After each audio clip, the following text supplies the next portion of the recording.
Welcome everyone to the Proven Knowledge Podcast. I'm your host, Anthony Church. I'm a music producer from Northeast Ohio.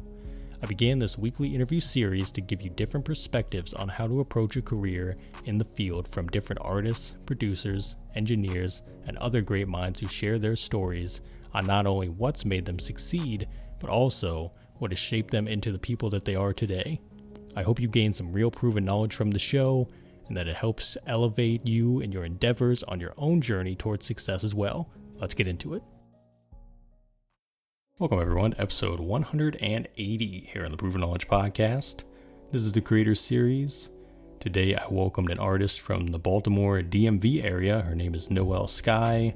Noelle dropped 2 singles this year so far called Kingdom Love and Patient and Wait. She went over, her upbringing in the choir, her influences in R&B, and what went into creating these 2 singles, just the stories behind them, the differences between recording in a studio versus recording live, what she has planned for the rest of this year moving into 2024.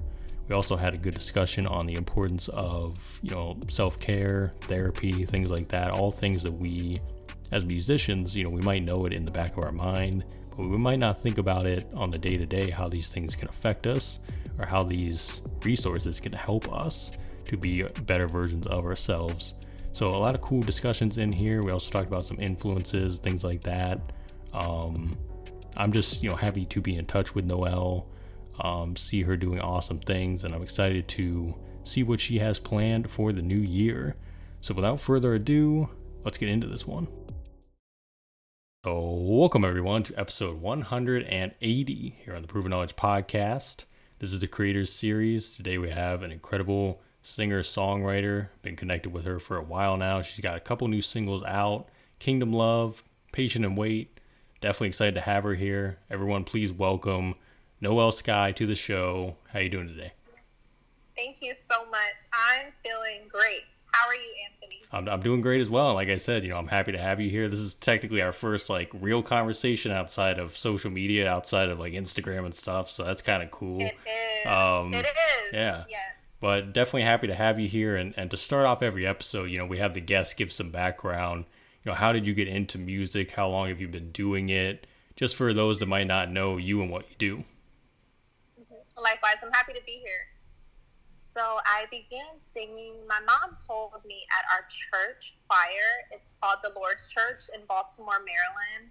That's where I'm from. And I was about 2 years old when I was just singing my little heart out with the choir amongst everyone else. And then I sang and performed a little bit in middle school. And then throughout high school, I shied away from it, focused more on dance and theater. And then my sophomore year in college, I found out I was able to actually write poetry, and then poetry became a form of an outlet of creativity. And then I realized I could actually write music just from typing in YouTube beats like J. Cole jazz type of beats, and then I just started writing music. So that was I think spring of 2017. So that's been probably 6 years, I'd say. And just getting in that realm of the artist realm. So yes, yeah. And then 2019 was my very first single. I put out Summer Leaves, late summer 19. Mm-hmm. Yeah. So it's kind of just been there almost since the beginning then, as far as the love for music and kind of just a passion for it. And then later on, because I have a lot of people tell me kind of that same thing, especially if they grew up in the church or they grew up in choir especially, is, you always have the love for music. It's not really till later you realize, you could pursue that as, you can be an artist, you can put out your own music, make your own songs, things like that. So it kind of sounds similar for you as you found that later on, and then you put out these songs and did what you're doing now. So that's super great to hear. I definitely want to know, let's say in 2017 when you were first wanting to be an artist, you were first starting to write your own songs like that. What do you think was one big challenge that you kind of faced? Was it writer's block? Was it just trying to find your voice as an artist? What do you think was a big challenge that you had to get through initially? Yeah, that's a great question. Thank you, Anthony. I definitely believe so, finding my voice, like you stated. and also like overcoming kind of like if I was good enough, or like kind of being shy or in my shell. So I was always like a very reserved person, and a lot of people didn't really know I could sing unless, you know, I performed like in, you know, college and high school, because I shied away from it for a long time. But definitely just finding my voice, like what I wanted to talk about. Yeah. What do you think was the biggest difference between like doing those live performances and then doing like studio recordings or trying to hear yourself back? Because I know that I hear a lot of people when they hear their voice, they're like, "Oh, I didn't think I sounded like that." You know what I mean? So is that an issue as well? I think like if you naturally struggle with like anxiety or being an overthinker, I think like the nerves of performing in front of like a large crowd or like a new crowd could like, you know, kind of shake you up a little bit. Mm-hmm. I think the difference between being just in the studio booth with your engineer is like, you know the words, you know the lyrics, it's just you in the booth. So you just have that freedom and that just like, you know, I don't know, maybe it's not as much pressure to getting it right versus than being on the stage. But with everything, it takes practice. I truly am a firm believer that practice makes perfect. And the more you do it, the more you get comfortable in your own skin, doing what you love to do. So not as many eyes on you, especially in the booth, that's for sure. You know what I mean? Definitely no. And I don't like going on live. Like when I'm in the creative process, I just like it to be personal and private, and then broadcast it once it's perfected, quote unquote, you know? Yeah, exactly. That's just me. Yeah, and everyone has their own process too. You got to really embrace that as a musician, as a creative, because I think that, I think even now where it's like a lot of people are kind of steering, like you'll see like different people, coaches, things like that, tell artists they got to do certain things. It's like you can do those things, but you got to do it in your own unique way as well. And you still got to be yourself. So it's important to do that as well. So it sounds like that is very much in tune with what you do it and how you approach it. And that kind of leads me, yeah. And that kind of leads me into the next question, because I want to talk about these singles that you dropped this year. Patient and Wait was the first one. Kingdom Love was the second one. So tell me about those and why you chose those to kind of put out at the end of the summer into now the fall. And how are those doing, and what's the feedback you've been getting from them? Yeah, thank you. So definitely behind Patient and Wait, it's just more so like as you grow, as you know, whatever your religion is, or you know, your moral belief is, you have to have some type of faith that what you're doing, you're on the right path. No matter who's, you know, acknowledging you, who's recognizing you, you know that you're doing it for a greater cause. So Patient and Wait was basically behind me saying that, you know, I'm patient and I'm waiting, but I'm still going to do the work to get to the next goal that I want to reach. And whatever issues I have, I'm just going to talk to God about it. Like I'm going to talk to a higher calling about it, because some people will listen to your issues, some people will care, some people will give you good feedback, but most people really don't care. So you really just have to, you know, just be confident and know that wherever you are, no matter how long it takes, you're going to get to where you want to be. You just have to be patient. Yeah. And so with Kingdom Love, that was just strictly like, I'm a Christ lover, I'm a Christian, you know, that's just where my faith is. So it's like, this is a dedication to the kingdom. Like, this is a love song to God. And just thanking him for how far I've came in my journey, you know, maybe like with insecurities I battled, social anxiety, just so much. Like, I've came a long way. So this is a gratitude letter to say thank you to the kingdom, to God. Yeah. And that's the beauty. I think that's the beauty of being an artist, of doing music, is that you're able to put those raw emotions in song form, and then be able to give that as a gift to other people too. So I think that's super cool that you've been able to do that. And you know, I definitely hear influences of the gospel background in there for sure. Just now that I know that, I'm like, especially in the vocals and things like that. But obviously there's R&B, there's more modern R&B, some different soul elements in there. Like, as far as we could even go to inspirations and just talk about, you know, some of your favorite artists, either growing up or nowadays. Like, who do you think you listen to kind of get in that zone when you're making these songs, you know? Yeah. And thank you for recognizing like those, you know, nuances of my songwriting. Thanks for listening to the songs too. Absolutely. I love them both. So thank you, Anthony. I appreciate it. I would definitely say, I don't typically say this person often in like, you know, when people ask me, but have you heard of Sade from like the 90s or 80s, late 80s? Yes. So definitely Sade. My mom would always listen to Sade, Music Soul Child. I love Music definitely, Soul Child. He just did an yeah, album with Hit Boy this year that I was a huge fan of. So really, yeah, big fan. have to check it out. Erica Badu, Lauryn Hill, Aaliyah, and definitely new age Janae Aiko, I'd say. Waiting on her to drop an album again. I'm still waiting.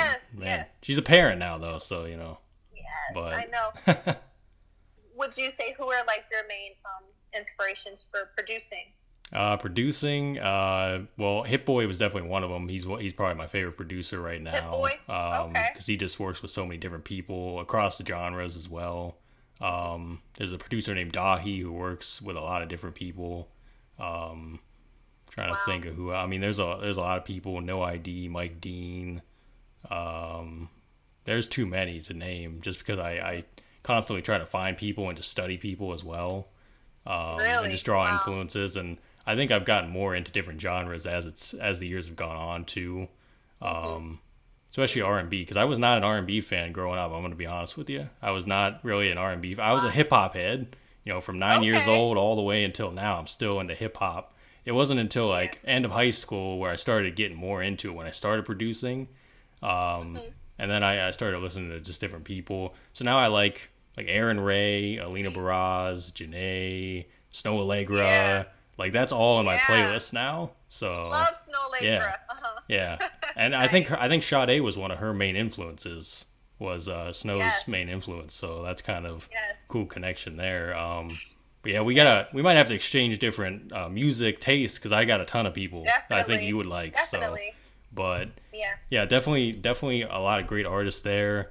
What do you think outside of music that you've been doing, maybe recently or maybe just kind of on the day-to-day to free your mind, recharge your creative batteries, be able to come back, be able to start fresh, write new songs, do things like that? Like, what else are you doing outside of music that helps a lot? That's another great question. I would say I'm an advocate for therapy. I've been in therapy for a long time. I'm currently in therapy. I think it just helps you to visualize like your blocks, whether it's current or past blocks, and definitely journaling. I used to journal a lot more. I'll definitely say I'm not consistent with journaling today, not as consistent as I used to be in the past. Journaling, therapy, and like I said earlier, my faith and my belief system, that always helps ground me. Whether that's like a life situation I'm going through, or if I kind of want to write like a title to a new song, I just kind of use those resources to help with the creativity. Yeah. Hey, hope you're enjoying the episode so far. I just wanted to take a quick minute out to let you know how you can become a monthly supporter of the show. So if you click on the show description in your podcast platform, you'll see the words support this podcast toward the bottom, and you can follow that link to sign up. You have the options of donating $1, $5, or $10 a month, and that'll be used towards making the show a better experience for you as the listener. That means new and exciting guests, giveaways, and a lot more that we can continue to provide for you. So feel free to click that link and check it out, or visit anchor.fm/provenknowledge/support to contribute today. And for now, let's get back into the episode. Yeah. That makes sense. Yeah, it definitely does too. And I actually had my one friend, I think this was about a year ago, he was telling me about his journey in therapy and just kind of being able to talk through things. And he said it's so much easier to talk to someone that you've never met and that has no like skin in the game, where it's like you can just tell them these things and kind of get, a different perspective on it. You know what I mean? As opposed to just like talking to someone that's close to you all the time. It's like people close to you can help, but it's kind of just another way to, like you said, unlock those different sides.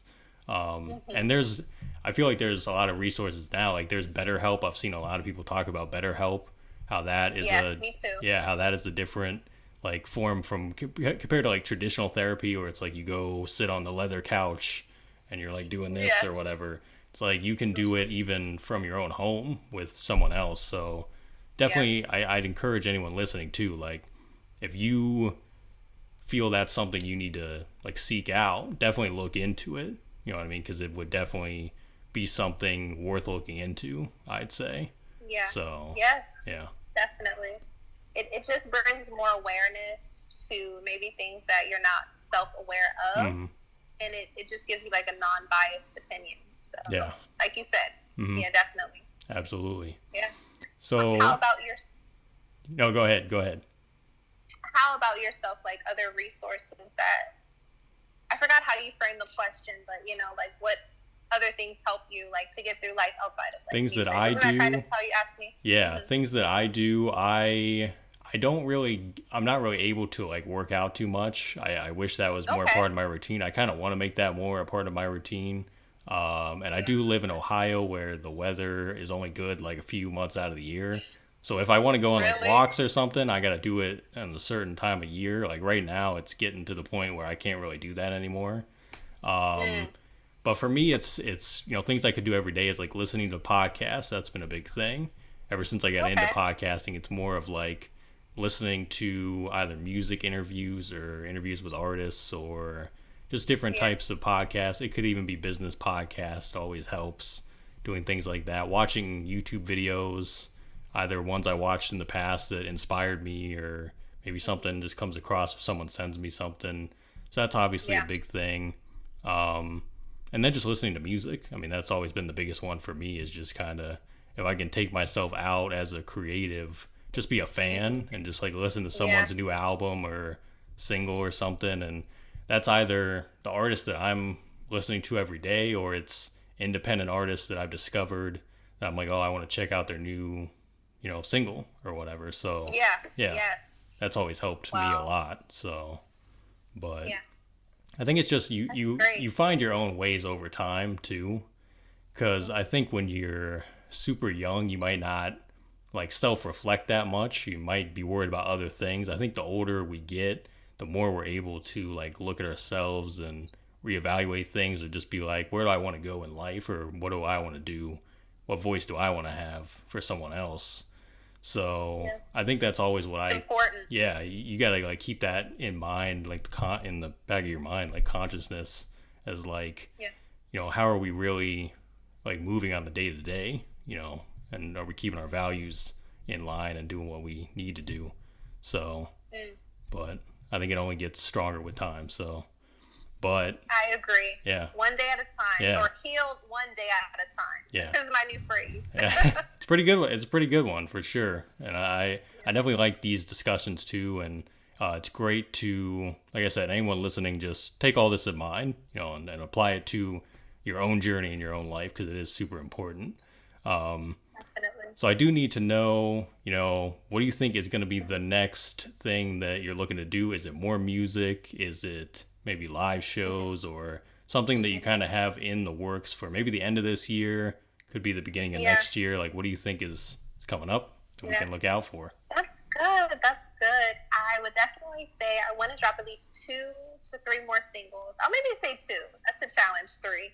But 2 new singles. Yeah. And everything, my vocal point of like my music message is just evolution of healing and inspiration, Mm-hmm. Like I feel like we have breakup culture, heartbreak culture so huge now. And I just kind of want to focus on like making someone else feel good, Yeah. But as far as like upcoming, like with live performances, I would definitely like to stay consistent with open mics, whether that's with poetry or like singing covers, or definitely like my own original music, definitely original music, and collaborating with other people, such as you. I want to kind of shy away from saying no to opportunities that involve music because I took such a large gap of not doing music. Mm-hmm. So yeah, I just kind of want to keep that momentum going. Yeah. So yeah, that's awesome. Well, I think it's important. Yeah, I'm definitely excited to see all that unfold as well. Especially the new single. Likewise. So, yeah, yeah. I try to stay as consistent as I can. So, but yeah, 100%. And these last few questions here, these are ones I ask on every episode, more life related. Okay. The first one is if you could go back 10 years ago, maybe give yourself a piece of advice or maybe not change anything at all, what do you think you would do? Oh, that's really good. I would definitely say to my 16-year-old self to be like a little bit more vulnerable with my peers. So I feel like a lot of times we're all experiencing something more relatable than we would think. Mm-hmm. So definitely to be more vulnerable. And if we flip that then, and if we flip that then and we say 10 years from now, where do you think you envision yourself in music, in life, all that good stuff? Oh, that's a good question. I guess to be a little bit more connected within the networks of music, you know? Mm-hmm. So like I'm supporting you, Anthony Church, you know, your podcast.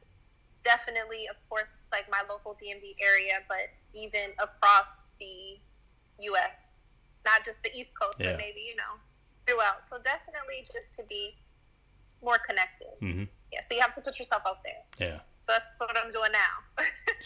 keep growing the network. Keep growing it. Yes. One person at a time. Yep. Yes. Super awesome. And do you have any final words of wisdom today for the listeners? Yes. It's okay to fall off, but you got to pick yourself back up. You got to keep going. You know, whatever your goal is, you got to let that be that, you know? Mm-hmm. You can't let anything stand in your way of your goal. That's music, being a barber, being a store owner. You just have to reach it no matter how long it takes. Mm-hmm. So, yeah. Gotta keep going every single day. Push through. Every single day. No matter how long you fall, you got to get back up. Yep. Absolutely.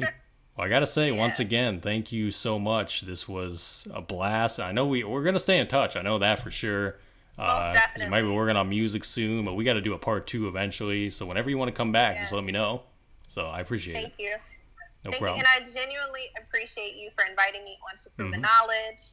And congratulations on everything you've done. Thanks, everyone, for listening today. That was episode 180. We'll be back this time next week. As always, hit the support button on your podcast streaming platform if you'd like to send any funds. Feel free to leave us that 5-star rating if you enjoyed today's episode. So see you then. Thanks, everyone.